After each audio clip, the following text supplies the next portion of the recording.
What's up, everybody? Welcome back to The Life You Have with Tez. That's me. And today we're going to talk about investing in self and why that is the greatest investment that you can make. But before we get into it, make sure you tap that like button so everybody can see it. And if you like content like this and you want to improve your life with some more in-your-faceness from me, then go ahead and subscribe and share this video with your friends. Okay, let's get into it. Investing in yourself. This is an old Egyptian, Tibetan monk hidden secret of all time. The number one greatest investment with the 100% return is to invest in yourself. Now, what is investing in yourself? Investing in yourself is basically taking care of your needs, because your needs obviously come before anybody else's. And I'm not talking about your wants that you try to turn into needs. I'm talking about your needs. This is why when you're on the airplane, they say put your oxygen mask on first before attempting to try to help somebody else. So you need to take care of yourself so you can take care of other people. Now, I've divided that up into three categories: health, wealth, and morale. For health, I think that people should start eating more of a plant-based diet. You know, beans, rice, potatoes, tomatoes, those things. Eating more of those. They have the right amounts of things that you actually need inside of your body to keep you functioning well, so you can poop, so you can be a functional person who's not angry all the time. Do you go to work and there's somebody who's always angry, they're always looking to fight? Tell them to eat some fiber, give them some pumpkin, give them some beans, let him go poop, and he will probably be a happy person. He will probably give you a day off if it's your boss, because he will feel the greatest that he's ever felt. His joints will probably feel good because he's got an increased water supply going through his body. The average human carries around 30 to 45 pounds of poop. That's a lot of poop. So you're weighing 35 pounds extra than what you have to. Eat better, go to the gym, get yourself a membership. I know a lot of the people on YouTube are gonna tell you that that's a wasted thing, because if you're not going at least X amount of times a month, then you're wasting your membership at the gym. Well, I'm here to tell you that if you go to the gym, it's gonna motivate you to probably go some more. You know why? Because of the fact that you're seeing other people getting it in and you wanna do it too. It's the same thing as like going to college online. It can be done, but it's better if you're in person, or going to church. It's better if you're in person because you can catch the Holy Spirit. I mean, with other people catching the Holy Spirit and doing the wave and whatever else they do when the preacher, gives them that mega Rasengan and everybody falls out. Go ahead and invest in your own health. A lot of people's diets are directly contributing to their cases of diabetes and cancer and high blood pressure, high blood sugar.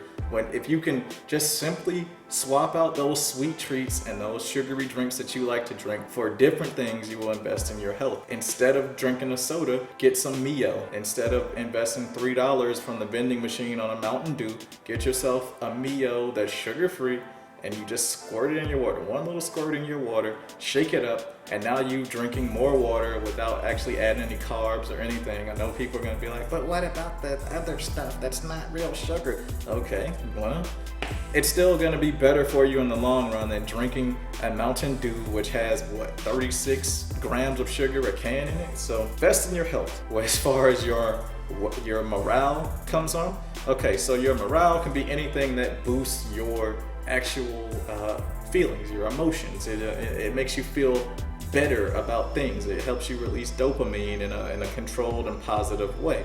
So my favorite things to do are unfortunately two of the most expensive hobbies. I like comic books and I like video games. Now, here's the thing of how I get max enjoyment out of those. I will go and I will get the trade paperbacks instead of buying the singular issues, because those things can get pricey. You're talking about upwards of $5 to $6 a month on one comic book that might only be 22 pages a month, and the next issue might not even be that good. Whereas collectively, if I just pay $20 one time, I might be saving $5 to $10, because I actually got it all collected and I get more of a value for my money. Also, for video games, what I do is I buy longer video games that they'll take me a long time to play through, because I don't have that much time in my day. I'm gonna deploy a unit. We keep going back to back to back to back. So I have to maximize the time that I spend with games. So I don't just get casual games. I get games that are gonna take me 100 hours, Elder Scrolls, or, just long form games, Final Fantasies and that sort of thing, because I can always just jump right back in, even though I might not know where I'm at in the story, but I can just jump right back in because it's gonna take me a very long time. This way I can get max amount of money out of these things. Also, I catch games on Steam sales, so I will wait. I will wait until summertime, and I will look up when the Steam sale is gonna be so I can get the games that I wanna get just at a much greater reduced price and then come back to them later. This will help me save the money, and I get to backlog all the games that I missed throughout the year because none of my friends are talking about this game that I must play now. That's high school stuff. We're adults now. We can't just be like, hey man, did you play that game yet? We don't have that disposable time that we used to. So we play games and we actually enjoy the time that we spend when we play them instead of just playing the game and then we're done with it after we beat it. And finally, for my wealth, what I actually do is I invest in an app called Worthy. Worthy, basically you take a $10 bond. It's secured by like the federal government. So the federal government is not gonna let themselves just fall out of favor or nothing. A lot of people are like, be careful because it's not FDIC insured. Yeah, well, that didn't stop Wells Fargo and all of them in 2008 from losing your money, now did it? You don't have to take my word for it, but basically it's $10, okay? So they have a little slider on their website that if you were to go there and you could see if you put in $100, you would get $5 a year. Your interest is compounded every single month. So basically, you already know because you can multiply that 10 times 10 equals 100. That means you would put $100 in there. It's not like taxed or anything.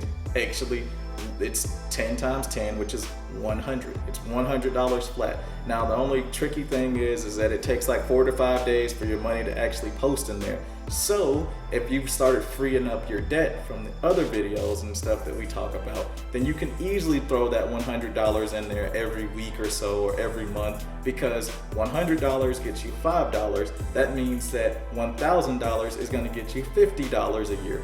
$10,000 is gonna get you $500 a year?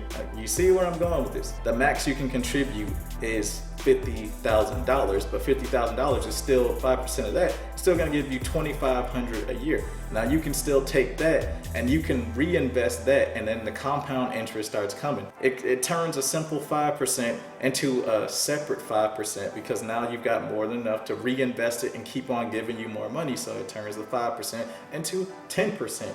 So that's a safe way to grow your money, is basically they charge it to somebody else who's trying to open a small business. Yeah, you're probably thinking, who wants to open a small business during the pandemic? Who wants to make a YouTube channel during the pandemic? Everybody's home. So if you're trying to upscale and you're trying to grow, then you'll take out a little bit of a loan to get some more equipment and all that stuff.